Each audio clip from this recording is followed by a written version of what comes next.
زندگی ہے. قائد صاحب اوور ٹو یو. میں ذرا تھوڑا سا ایک سوال کرنا چاہوں گا مختلف آپ سے. میرا پوچھنا یہ ہے کہ اس ساری سچویشن میں ہم نے جو دیکھا پچھلے تھوڑے دنوں میں بڑا کرائسس آئے رہا اور بڑی ایک انسرٹینٹی سی یہاں پہ ڈیولپ ہوتی رہی. ٹھیک ہے, وہ ایک اپنا پروسیس ہوگا, وہ کمپلیٹ ہو جائے گا.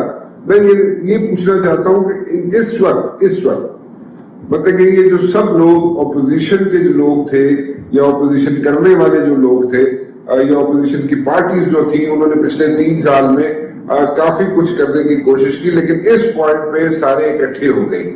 ریزن تو آبویس ہے کہ کسی نہ کسی طریقے سے عمران خان صاحب کو لیٹ ڈاؤن کیا جائے, لیکن دا پوائنٹ از کہ اس قسم کے کرائسس تو ہوتے رہتے ہیں. وہ کسی بھی حکومت میں ہوئے ہیں, جیسے میاں نواز شریف صاحب کی حکومت میں بھی ایک کرائسس ہو گیا تھا اور وہ اس پہ اپالوجی ٹینڈر کرنے کے لیے کہا گیا تھا ISPR کو پروبلی, اور ایک ٹویٹ ہوئی تھی اس کے مسئلے میں. سو اس کرائسس کو آؤٹ آف پروپورشن بلو اپ کرنے کی ضرورت ہوتی ہے یا نہیں ہوتی, کیونکہ یا اس کو چھوڑ دینا چاہیے اس ساری ڈسکشن کو؟ لیکن رانا صاحب, ابھی آپ کے سوال میں ہی جواب مضمر تھا. ایک تو یہ بڑی انفارچونیٹ بات ہے کہ یہاں پر ایک ادارہ کو چھوڑ کے باقی ادارے for whatever reason dysfunctional ہو چکے ہیں, اور جو ایک ادارہ فنکشنل ہے اسی کی طرف سب کو دیکھنا پڑتا ہے اور دیکھتے بھی ہیں, اور وہ ہمیں ریسکیو بھی کرتا ہے مختلف سچویشن میں آ کر. اس سے ہمیں اندازہ ہوتا ہے کہ یہ جو بورژوا اسٹیٹ ہے یا جو سرمایہ دارانہ ریاست ہے, یہ ایک خوفناک بحران میں, اور یہ صرف یہاں نہیں ہے, وہاں امریکہ میں ٹرمپ بھی ہوا تھا اور ابھی پھر ہونا ہے. تو اس لیے ایک تو یہ, اور اس میں جو اب بے شک آپ شفٹنگ آف ریسپانسبلٹی کریں بلیم کے, اس کا تو کوئی فائدہ نہیں ہے. ہم تو بات کرتے ہیں کہ زمین پر کیا ہے.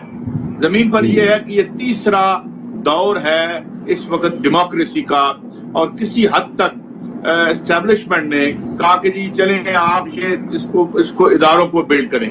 تو کیا ہم نے بلڈ کر لیا؟ اور میں اب آپ کو خبر بھی دوں, میں بڑے ذمہ دار جو ہمارے حلقے ہیں وہ سیریسلی سوچ رہے ہیں کہ یہ جو سسٹمک فیلئر ہمارا بالخصوص معیشت کے محاذ پر, اور وہ رابطے بھی کر رہے ہیں جو ہمارے ملک کے جو بڑے ایلیٹ اکانومسٹس ہیں, ان کے ساتھ ایک ڈسکشن یہاں پہ جاری ہے, جس کی وجہ سے کبھی ادھر سے خبر نکلتی ہے کہ فلاں سسٹم آف گورنمنٹ, فلاں system of government, Chinese model کی آپ بات کر رہے ہیں. اب بات یہ ہے کہ یہ جو ایلیٹ یہاں پر ذرائع پیداوار پر قابض ہے 80% معیشت پر آلموسٹ, اب ایک بظاہر سی بات ہے کہ یہ مس مینج ہو رہا ہے. ڈالر کو کیوں نہیں پکڑا جا رہا؟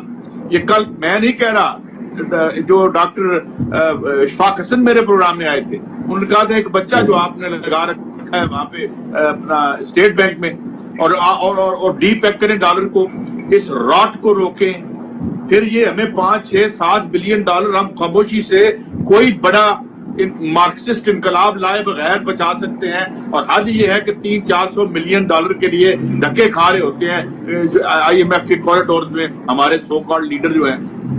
تو یہاں پر ایک اب یہ سوچ پیدا ہو گئی ہے, اور خاص طور پہ جب سے چائنیز ماڈل نے آلموسٹ جو ڈیفیٹ کی ہے ایک اور یا اس کا ایک سامنے منظر پہ آیا ہے, اور امریکی کرائسس ہم دیکھ رہے ہیں, تو یہاں بھی یہ سوچ ہو رہی ہے آپ کے جو تھنکنگ اور جو serious section of the state ہے, they are very seriously thinking about کہ یار اس کو کیسے کرنا ہے.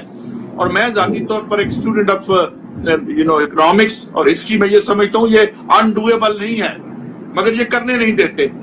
مثال کے طور پر اب یہ بات راسخ, اور میں بھی یہ بھی آپ کو خبر دے دوں کہ ایون ہماری اسٹیبلشمنٹ کے لوگ IMF کے پروگرام سے نکلنے کی باتیں کر رہے ہیں, اور کیسے نکلا جائے. میری بات ہوئی 2.4 بلین ڈالر کے, یار ہم یہ آئی فون اور دوسرے فون جو ہے وہ کرتے پھرتے ہیں, اور یعنی 3 سالوں کے لیے 6 بلین ڈالر کی جو بھیک مانگ رہے ہوتے ہیں. تو یہ ڈھائی غیر ذمہ دار ایک رولنگ ایلیٹ ہے جو ہمارے اوپر مسلط ہے, جو کل کا نہیں سوچتے. ادھر سے ویزے لگتے ہیں ادھر چلے جاتے ہیں, ادھر سے ادھر ہی رہتے ہیں, اور یہ آ کے یہاں کی وکٹری سائن بناتے ہیں, اپنے اداروں کو گالیاں دیتے ہیں. جن اداروں کے جرائم کی وجہ سے یہ اقتدار میں آئے ہیں ان کو یہ گالیاں دے رہے ہوتے ہیں سویرے کھڑے ہو کے. تو بات یہ ہے کہ میں اس وقت ایک سیریس سوچ شروع ہو چکی ہے یہاں پہ. خان صاحب, میں نے 2013 میں کہا تھا کہ Khan sahab will be the last attempt on your right wing ریفارمزم,